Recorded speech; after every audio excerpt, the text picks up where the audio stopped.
It has been an evolution, if I'm honest. A lot of fleet really have focused on charging back at their main depot. As I mentioned earlier, that's going to be often the cheapest place to charge as you're able to pay your retail rate of electricity. But more and more, we have seen fleets both looking twofold. One, at what having an on-site DC fast charging can look like for their own depot operations. A lot of folks are charging overnight, but they might need a quick top up in the middle of the day or something to that effect. Or as we look to heavier duty options, DC fast charging can actually make more sense as you have more battery capacity that you need to be accounting for. But to your point, also looking at what public charging can look like in a more integral manner. If anything, where we're really seeing this really evolve with fleet operators is twofold. Again, vehicles that are not going to be going back to Fleet Depot at night. So it might be a take-home vehicle, or it might be a vehicle that's on assignment, and just knowing how to find nearby charging as needed for that.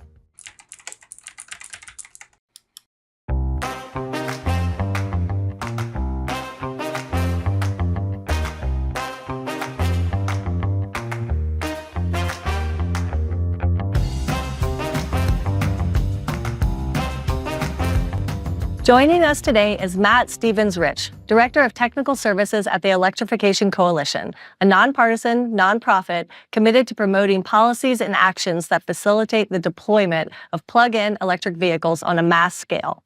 We're excited to speak with Matt today to bust the myth that EVs are not practical for fleets and only come in sedans. Welcome to the show, Matt. Thanks. It's great being with you guys. Well, Matt, to kick things off, we want to hear about your insights on how the electrical vehicle landscape has evolved over the past few years, particularly in the context of for businesses, for fleet adoption. Share your insights. Yeah, it's been a really exciting time in a lot of the industry.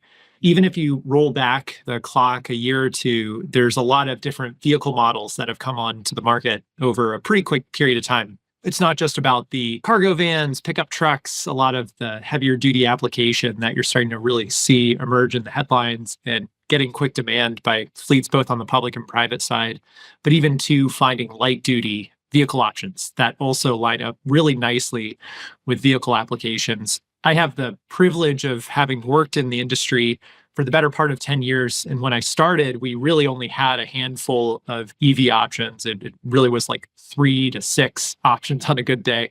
And it's been really exciting working with fleets, not just to find the vehicle option that maybe fits the cargo delivery load that they're needing to carry or a specific use case, but indeed being able to go down to year, make, model that they're also looking at too, which has been really fun. To extrapolate too, just on other things that we're getting really excited about, as I mentioned on the medium and heavy duty front, that's where a lot of the current activity and focus is, especially to see how total cost of ownership can be more favorable to vehicle operators.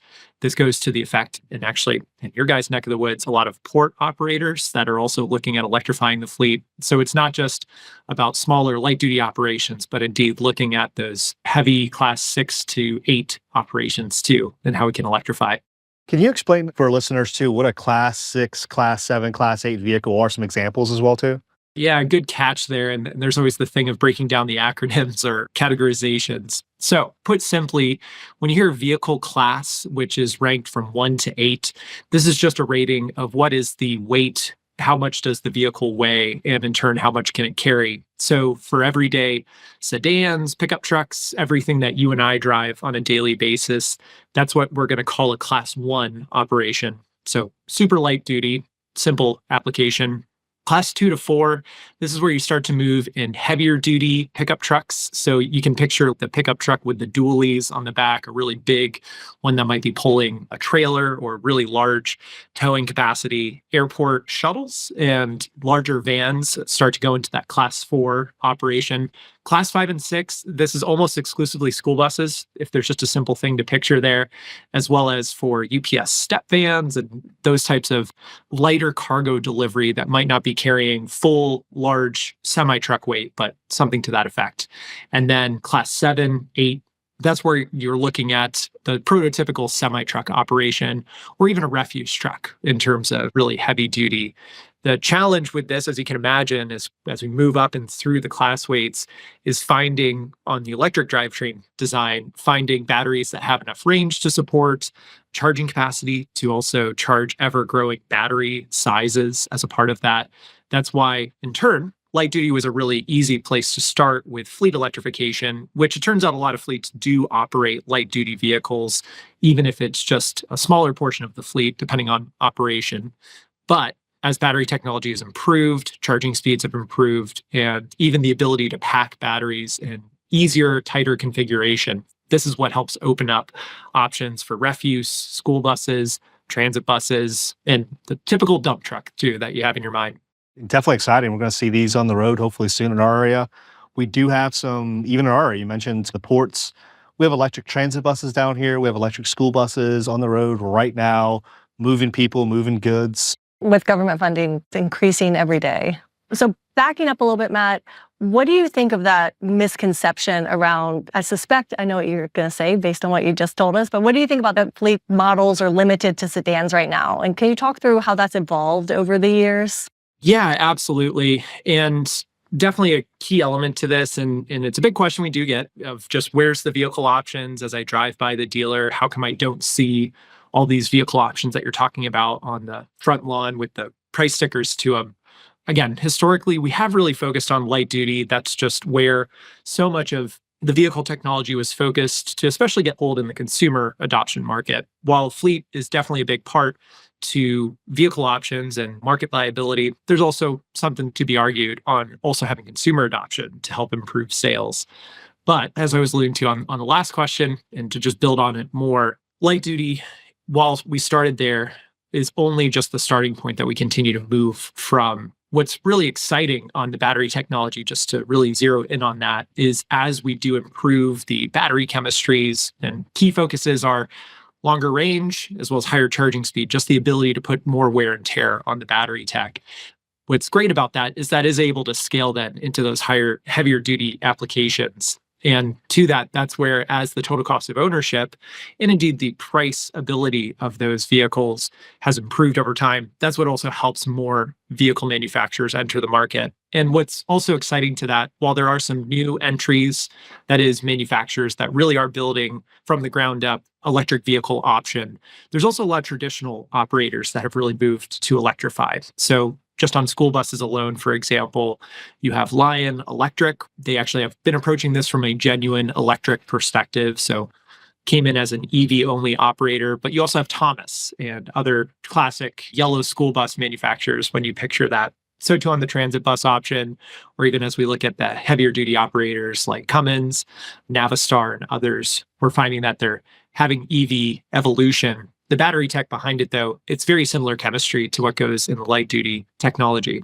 So really the driver to that has been battery price and really finding options that are cost effective for deployment and able to be cost effectively procured and also operated in a reasonable manner for having proper range to meet daily duty cycles.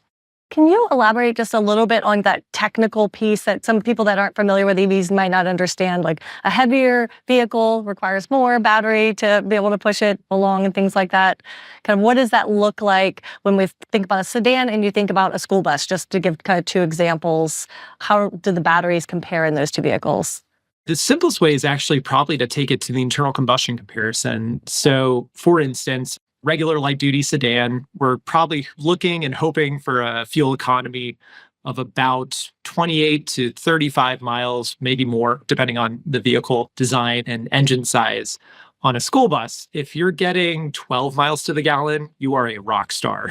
That's a really good fuel economy. And it goes even further lower as you take on more weight. It's a classic moment of more weight is always going to be a fuel economy killer because you're trying to move more mass with the same level of energy. And that does translate and transfer to the EV drivetrain design too, which is partly why we're really focused on bigger battery design, bigger battery tech to that effect. One cool thing actually to an electrified drivetrain versus an internal combustion engine is it is very efficient. So while the battery technology, as that does ultimately, like I mentioned, improves and helps really give us good operational range, which can easily meet majority of operators, depending on what the duty cycle is on a daily basis.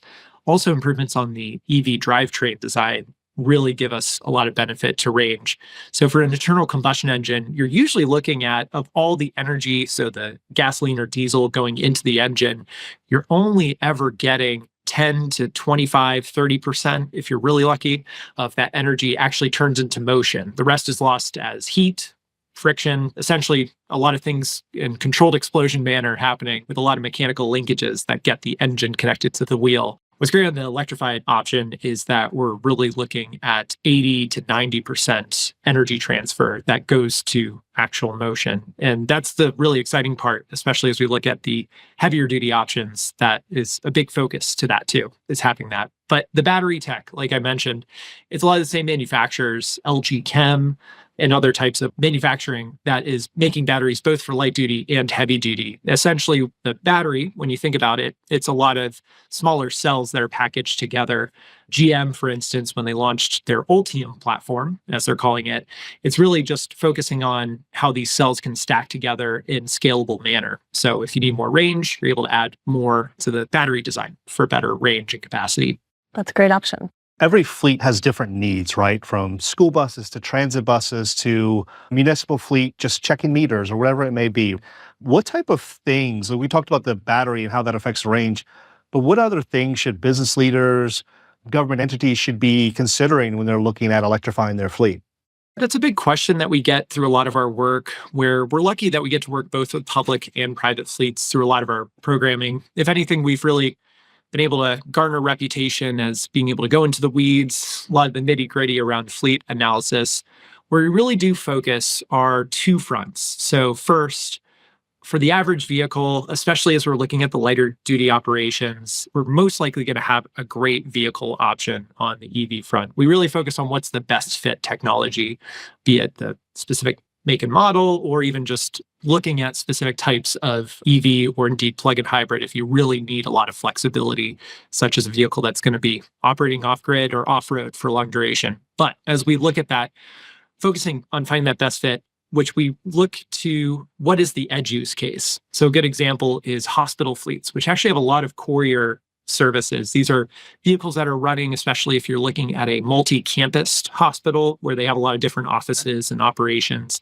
They're going to be running supplies, different bandages, equipment, that type of thing between hospitals.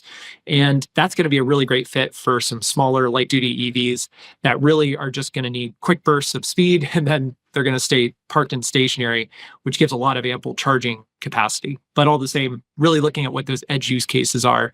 So if there's anything that's going to be needing to travel for very long distances or maybe go much longer than just day to day for charging opportunity, that's what we're going to prioritize, trying to get more range to that vehicle option. Second part to this too, then, is also looking at total cost of ownership, which is usually a very familiar concept for fleet operators, because they are not just thinking about what's the price of the vehicle, but so too, what is the cost of operating the vehicle, fuel, maintenance, the likes of that.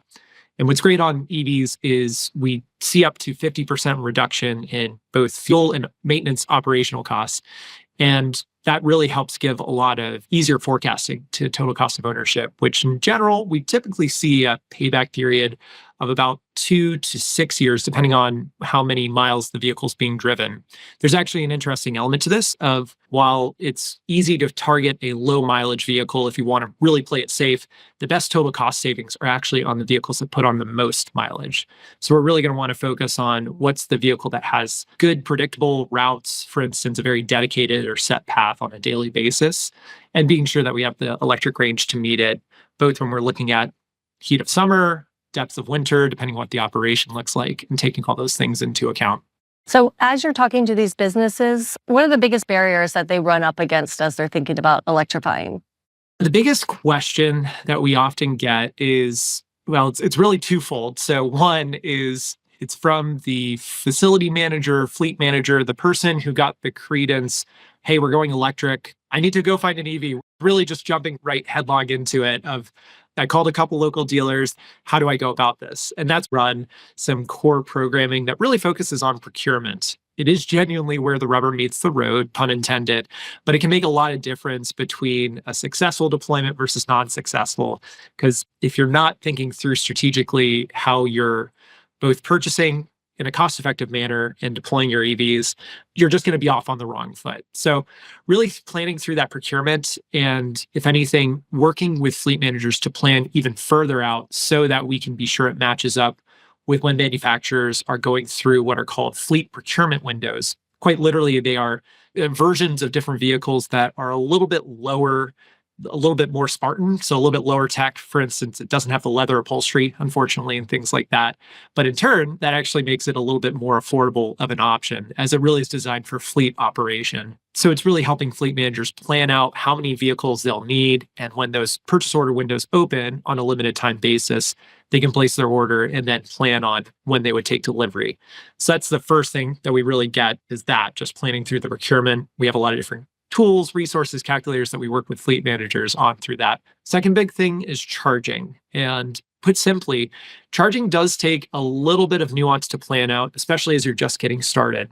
It's easy enough to cut the order on the vehicles, but when you take delivery of it, you do need to know and indeed have charging in the ground from day one if you're to be operating these on a regular basis. If anything, and the thing we always focus on when we're working with a fleet is we actually front load the charging conversation. That's the first convo to have, is really thinking through both how do we get the charging in the ground that you're going to need from day one, and also have expandability to future proof and allow you to easily scale up. Because that's the third thing we also will hear from fleets. They'll have the first and second successful deployments under their belt, but as they look to continue to scale their deployments, where they're not just thinking about one or two EVs, but dozens and dozens, if not hundreds, the question comes back, where are we going to charge these guys? So that's another element that we also focus on working with fleets through too. Yeah, just to plug the local utilities, work with your utility provider as you start to scale up with those chargers and make sure we have the power there for you whenever you're building them out. Yeah, especially when it comes to scaling, having that conversation, bringing that utility very early into charging to understand maybe a utility has a incentive program. Maybe they have some type of specific EV rate to incentivize off-peak charging times. There's a lot of benefits to work with utility. Plus, when it comes to scaling, we're going to build what you tell us to build. But if you're still adding more and more vehicles to your fleet, more chargers, that's good for us to know, especially when we start looking at impacts to the grid, right? We have the responsibility to prepare the grid for what's coming. So the more information we have from fleets, and we're having those conversations right now with some very large fleets, understanding how this is going to impact substations, how it's going to impact the entire circuit, the distribution network. That's the things that we're looking at to try to prepare the grid for everything. And Matt, you mentioned this a little bit earlier too. One thing I want to come back to is that total cost of ownership.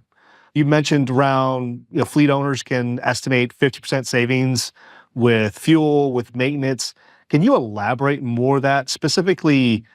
What's the difference in fuel pricing for diesel, gasoline, and also maintenance? Talk about the maintenance that fleet vehicles are going to have to go through and the costs associated. Gratefully, we have a lot of great data sets we get to pull from here. And to be honest, there's also a lot of kudos that goes to some of the fleet operators that have been electrifying fleet for the better part of the last 10 to 15 years, who have been openly sharing their data, which gives us even better data set to really pull from, especially to the maintenance cost side of it. But a couple things to your question. What's really exciting on electricity, it is very price constant and relatively cheap compared to gasoline and diesel. So if you look at a gasoline gallon equivalent, so that is the amount of energy in 1 gallon of gasoline compared to a gallon, quote unquote, gallon of electricity. Please don't try to put electricity into a gallon. The national average is about $1.10 to $1.30 a gasoline gallon equivalent. So right out of the gate, even on a really cheap fuel day, because gasoline price can ebb and flow depending on seasonality, if we're in winter blend or summer blend, that's a really price constant element that's really helpful for planning that out. And that's to say too, that's charging at home or at a fleet depot. So if you're charging at a public charging station, they might have a different pricing structure to it where they're selling by the kilowatt hour, for instance. That can be a little bit of a markup to it, essentially just covering the cost of the charging station operation. But by and large, and what we really see with a lot of fleet operators, vast majority of charging is happening back at the fleet depot. It's the cheapest place to charge and is a great way to really capitalize on that cost savings. As I mentioned too, to price constant, and the way I often articulate to folks is if you take a look at your electric rates, they will change a little bit over time, depending on the year and things to that effect. However, gasoline and diesel, that changes by the day. You celebrate when you're driving by a gas station and you're like, oh my gosh, it dropped 10 cents. That just doesn't happen in the electric markets, which is a key asset, because to apply that a little bit further, and we've seen a lot of different price spikes and a lot of ebbs and flows in the fuel markets, that's really hard on fleet managers who do have to indeed forecast over the 3 to 5 year term, what's our fuel budget? And so it's a lot easier to forecast that on the electric side versus gasoline and diesel, which can really change a lot year to year and indeed day to day, week to week. To maintenance costs, this is based on a couple different studies that have been conducted by the US Department of Energy National Laboratories over indeed the last 10 years, which is really cool just to have that level of data, especially working with a lot of larger fleet operators who have volunteered their data. One fleet I actually often point back to, and I'm always happy to sing their praises, is the City of New York. Their public fleet has always made it a point to share their data publicly and giving a good read in, because they have a lot of different types of fleet operation in a heavy city application, as you can imagine. So it's the refuse fleet, light duty. They even have some EVs in their police force. So they have a lot of different application they're looking at and have always been helpful in sharing that out and continuously updating their data set on their maintenance operation. Another partner to this too actually are a couple different maintenance parts operators. So Napa and a couple other part sourcing partners have actually been helpful in finding that data to actually zero in on how does maintenance cost, how is it reduced for electric vehicles?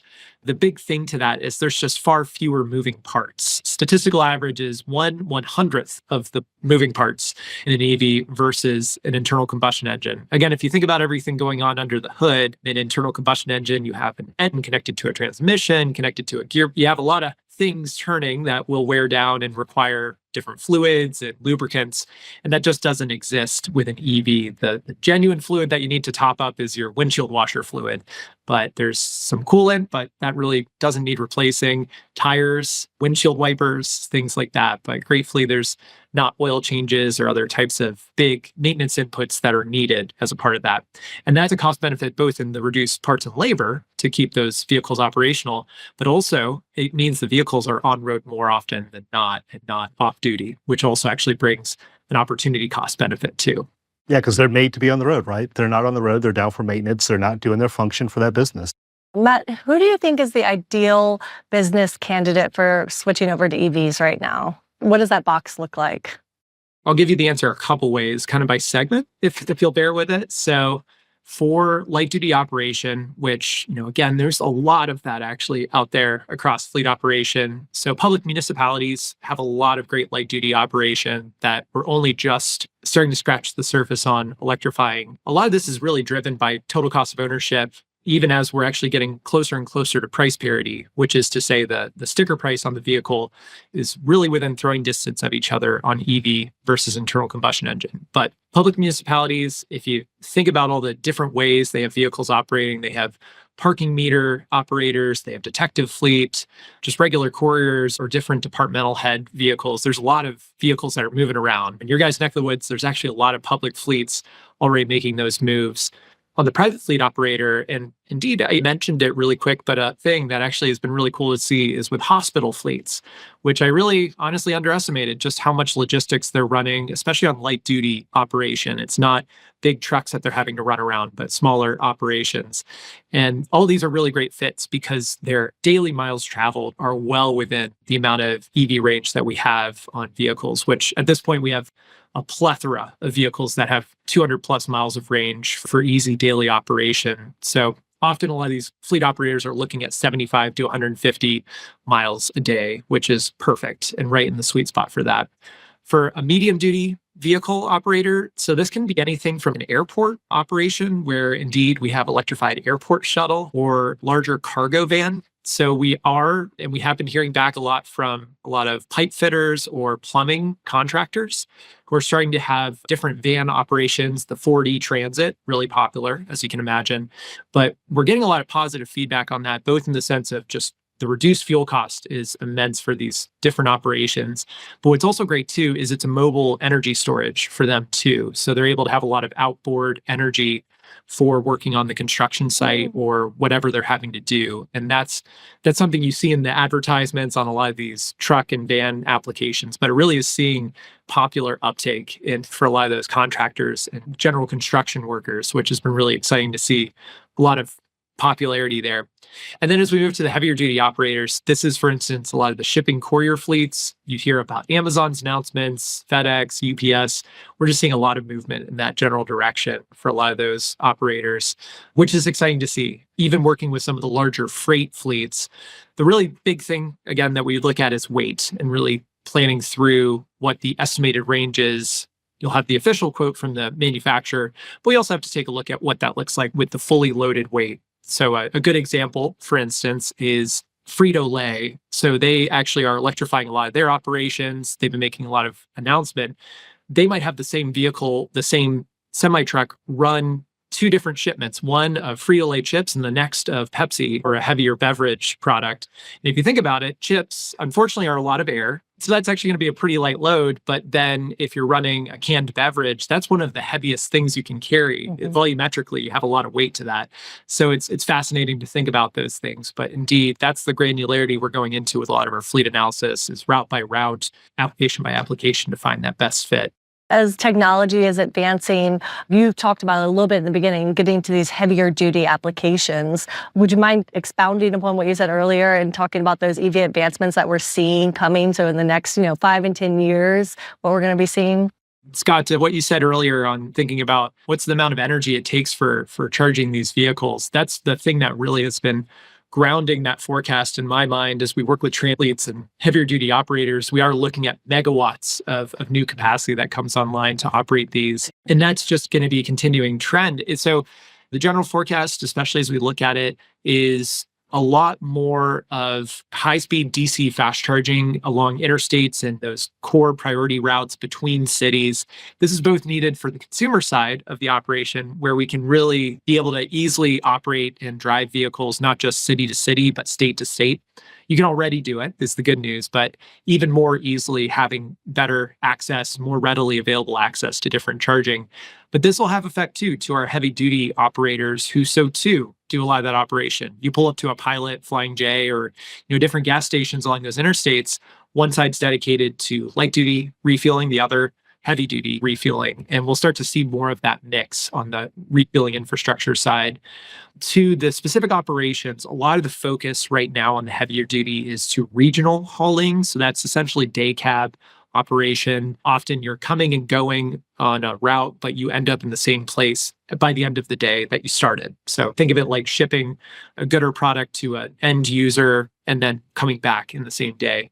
We will start to see more evolution to that, where we'll look at multi-day transportation, especially as we get higher ranges and higher recharging speeds too, that can really help bolster that. It's definitely exciting, especially as we look at more of that option. There's higher charging speeds already afoot on the light duty side, which is really just becoming more and more standardized on the medium and heavy duty side. That really allows for even wider operation of these vehicle options. We talked about this a little earlier too, but definitely I think it's a very important thing to come back to is the way government incentives or government policies, both on the federal side and state side, how they play into this as well too, and the impact they're having and how businesses, government agencies can take advantage or learn about these different opportunities that are out there. Can you talk a little bit more about these types of programs? Yeah, absolutely. As you can imagine, we get this question a lot. We actually get it so much. We created what we call the EV Funding Finder. Find on our website. There's a lot of great resources out there, but we designed ours to really focus on a little bit of a choose your own adventure style, where you say, I am a school district. It's a click your own adventure type thing, where I'm a school district looking at charging infrastructure and buses, and then tell me what incentives or type of options are available through the Bipartisan Infrastructure Law or Inflation Reduction Act. And it's able to return that back. We basically gamed out a lot of different scenarios and continue to track those different incentives. The really big ones that folks are really zeroing in on, I'll focus first on the infrastructure side and the vehicle side. So on infrastructure, through the Bipartisan Infrastructure Law, which really just focused on a lot of core elements to infrastructure. While we're talking on the charging infrastructure side, there's a lot to water infrastructure, a lot of different things going on that are funded through all this. But there was $7.5 billion, billion with a B, huge amount of money, focused on charging deployment, broken out into two programs. One, which has been the really popular one you've heard mention of at state levels, and indeed talking about high-speed fast charging along what are called alternative fuel corridors. This is called the NEVI program, stands for National EV Infrastructure Program.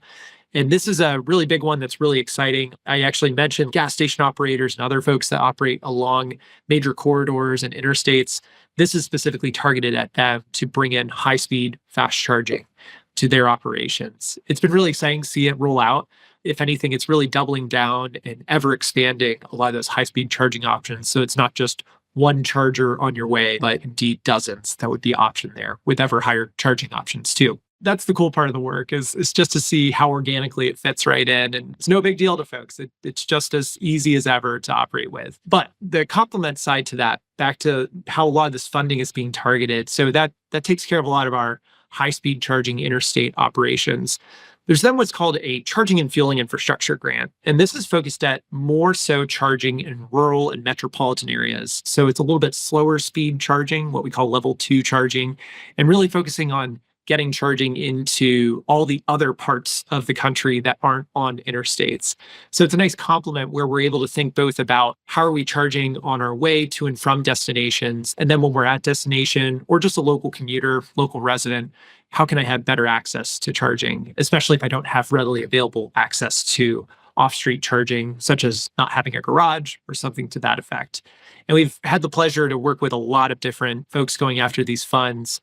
One that I'll actually call attention to, again, back in our neck of the woods here in Ohio. I promise we do a lot more work outside of the state, but we worked with a utility who was able to gather a number of their municipal members. They operate municipal utilities for a number of cities. So they actually found a number of Appalachian and other member municipalities to band together on a grant application that was successfully awarded.